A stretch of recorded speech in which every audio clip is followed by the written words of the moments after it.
اعوذ باللہ من الشیطان الرجیم بسم اللہ الرحمن الرحیم۔ محترم بھائیوں اور بہنوں، کیا عورت شوہر کا نام لے سکتی ہے یا نہیں لے سکتی؟ آج اسی کے بارے میں معلومات آپ کے سامنے پیش کرنے جا رہا ہوں۔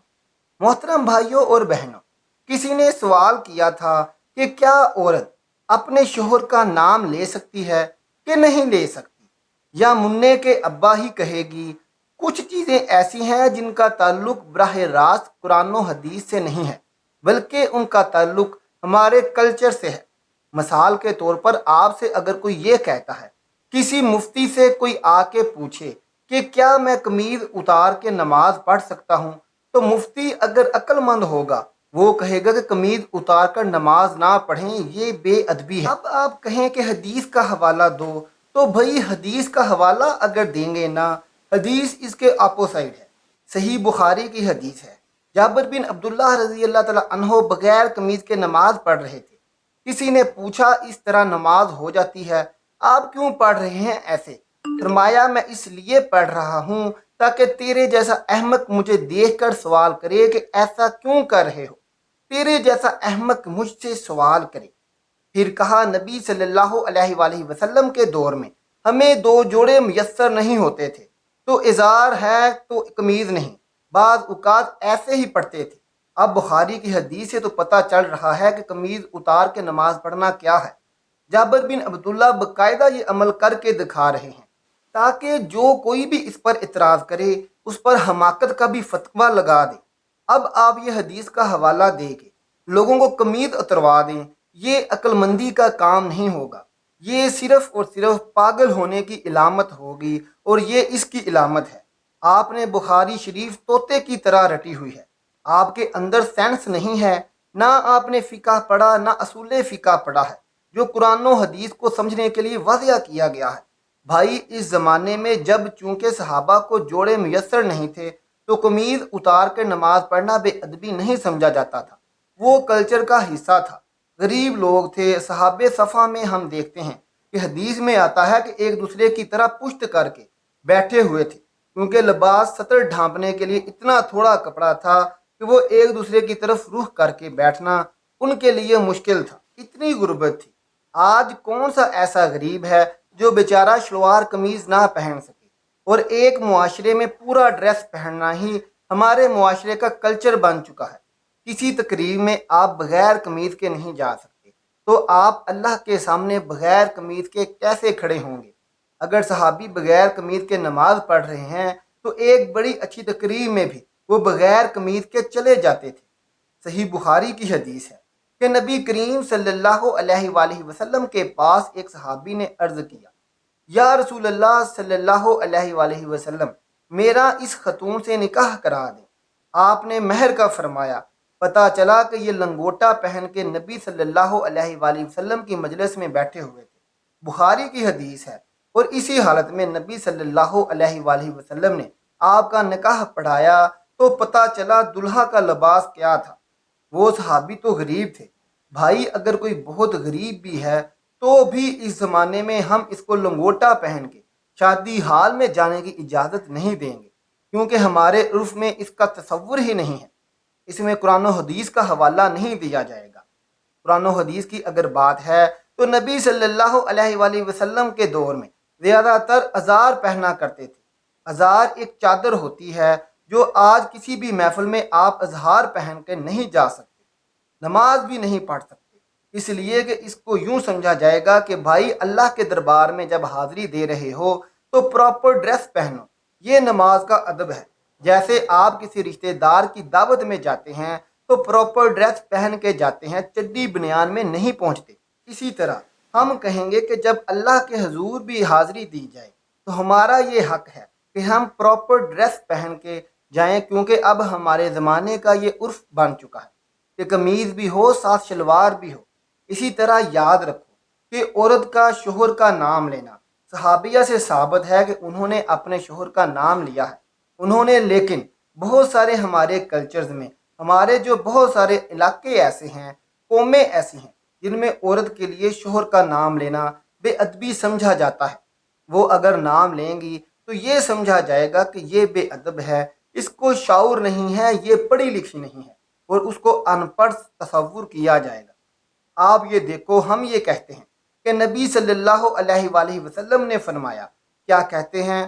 فرمایا کسی صحابی نے فرمانے کا لفظ آپ کے لیے استعمال نہیں کیا، لیکن ہمارے عرف میں یہ کہنا کہ نبی نے کہا، اس کو ادب کے خلاف سمجھا جاتا ہے۔ ہمارے میں اگر کوئی کہتا ہے عبداللہ بن مسعود نے یوں کہا، عبداللہ بن عمر نے یوں کہا، ہمیں بھائی تو ہم کہتے ہیں کسی صحابی کا نام آئے آخر میں رضی اللہ تعالیٰ عنہ بھی لگاؤ، کوئی کہے بخاری سے دکھاؤ، کہاں حضرت لگانا کہاں سے ثابت ہے؟ بھائی صحابہ کا ادب کرنا تو بخاری مسلم سے ثابت ہے۔ ادب کا سٹائل کیا ہوگا یہ آپ کو آپ کا کلچر بتائے گا، یہ بخاری مسلم نہیں بتائے گی۔ ہر چیز میں بخاری مسلم کا مطالبہ کرنا جہالت ہے۔ تو یہ شریعت ہمیں بتائے گی کہ شوہر بیوی پر لازم ہے کہ وہ شوہر کا ادب کرے۔ ادب کا سٹائل کیا ہوگا، طریقہ کار کیا ہوگا، یہ بخاری مسلم نہیں بتائے گی، یہ آپ کو آپ کا کلچر بتائے گا جس پر آپ رہتے ہیں۔ ام المومنین بھی رسول اللہ صلی اللہ علیہ وآلہ وسلم کا نام نہیں لیتی تھی۔ کبھی حدیث میں آتا ہے کہ زوجہ نے کہا یا محمد آپ کہہ سکتے ہیں، اس لیے نام نہیں لیتی تھی کہ نام لینا ادب کے خلاف، اور وہ چونکہ نبی تھے اور قرآن نے ان کا نام لینے سے منع کیا کہ ایسے مت پکارو جیسے دوستوں کو پکارتے ہو، تو اس سے اتنی بات تو ثابت ہوتی ہے کہ بعض اوقات نام لینا بے ادبی سمجھا جاتا ہے۔ تو جس قوم میں یہ نہیں سمجھا جائے گا وہ نام لیں، جس قوم میں سمجھا جاتا ہے وہ نام نہ لیں۔ اور آسان مثال بتاؤں، دیکھو اللہ نے عورت کا جو پردہ عورت پر فرض کیا ہے، سگے بھائی سے پردہ فرض نہیں ہے۔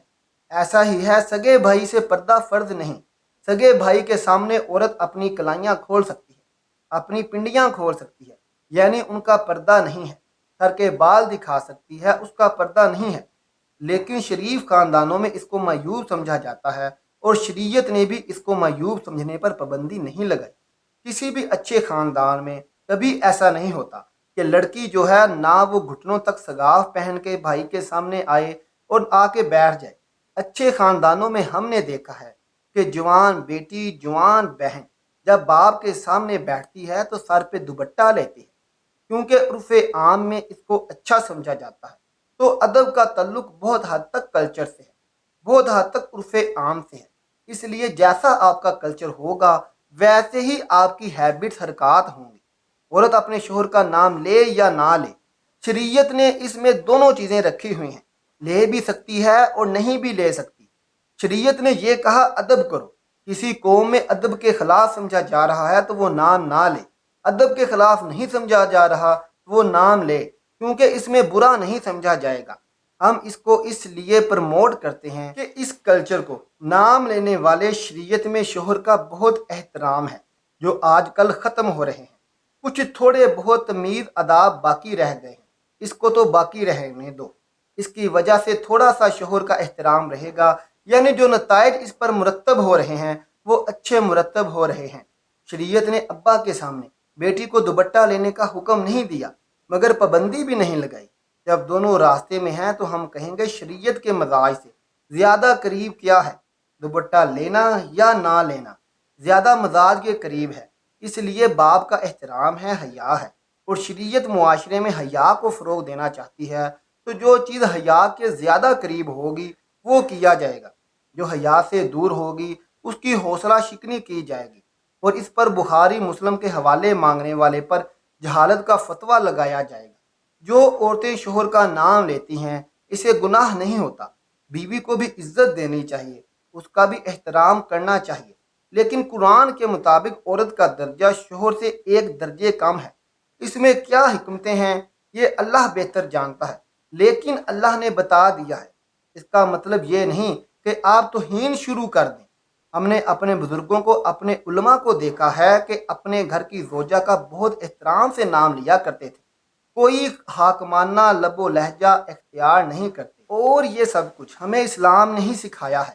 دعا ہے کہ اللہ تعالی ہم سب کو شریعت کے مطابق زندگی گزارنے کی توفیق عطا فرمائے، اور ہم سب کو حق اور سچ بولنے کی توفیق عطا فرمائے۔ آمین ثم آمین۔ جو سنایا گیا اس کو بارگاہ الہی میں اپنی قبول فرمائے۔ اللہ حافظ۔